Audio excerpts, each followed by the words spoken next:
নমস্কার, কেমন আছো সবাই? ঝুম্পা লাইফস্টাইল ব্লগে তোমাদেরকে স্বাগত। চলো আজকে আমি সারাটা দিন কি কি কাজ করি সেটাই তোমাদের সাথে শেয়ার করব। ওই ডেলি রুটিন বলতে পারো।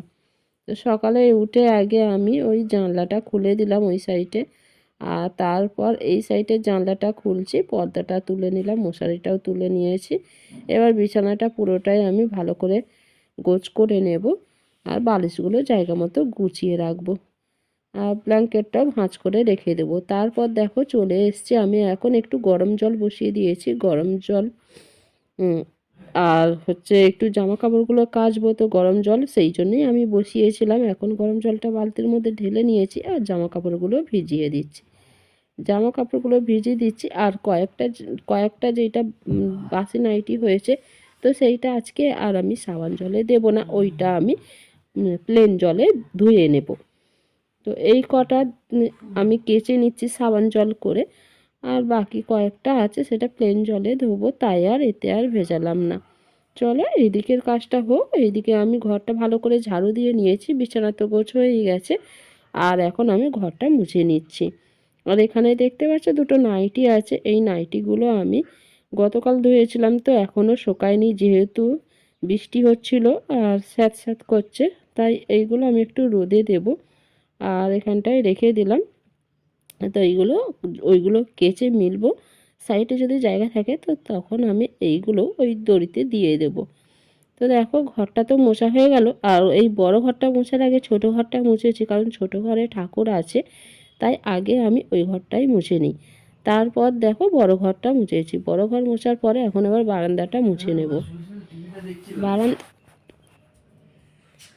বারান্দাটা মোছার পরে আমি রান্নার কাজগুলো করে নেব, কারণ আজ খুব তাড়াতাড়ি রান্না বসাতে হবে। আমার বর খেয়ে দে ও কাজে বেরোবে, সেই জন্যে। তো খেয়ে ওই 10-15 মিনিটের মতো রেস্ট নেয়, তারপরও কাজে বেরোয়।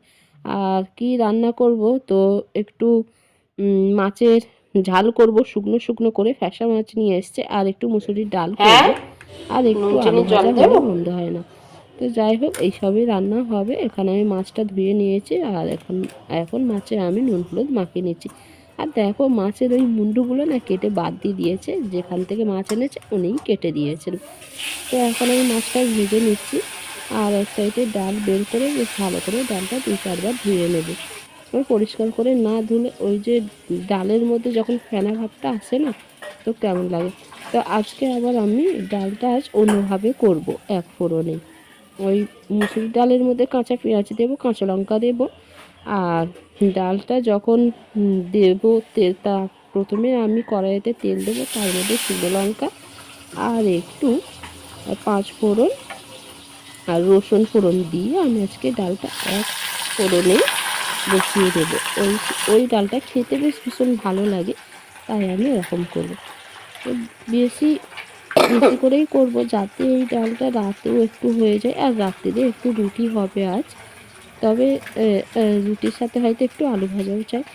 তো যাই হোক ডাল ধুয়ে রেখে দিয়েছি, আর সকালে হচ্ছে আমার বর খেয়ে দিয়ে ও কাজেও বেরিয়ে গেছে, রান্নাও হয়ে গেছে, তোমাদেরকে শেয়ার করেনি। আমি সকালে ওই গতকালের যেই খিচুড়িটা ছিল সেইটা খেয়েছি, তারপর স্নান করে এখন আমি একটু সাজুগুজু করে নিয়েছি। ফিরে এলাম আবারও সন্ধ্যাবেলা, যে জামা কাপড়গুলো কেচেছিলাম সেইগুলো ভাঁজ করে রেখেছি। চলো রাতে রুটি বানাবো।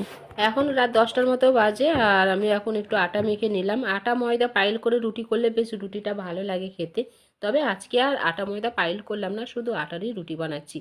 আর ওই 7-8 খানার মতো রুটি হবে, তবে কয়েকটা রুটি আগে বেলে নিই, তারপরে ওই গ্যাসটা অন করব।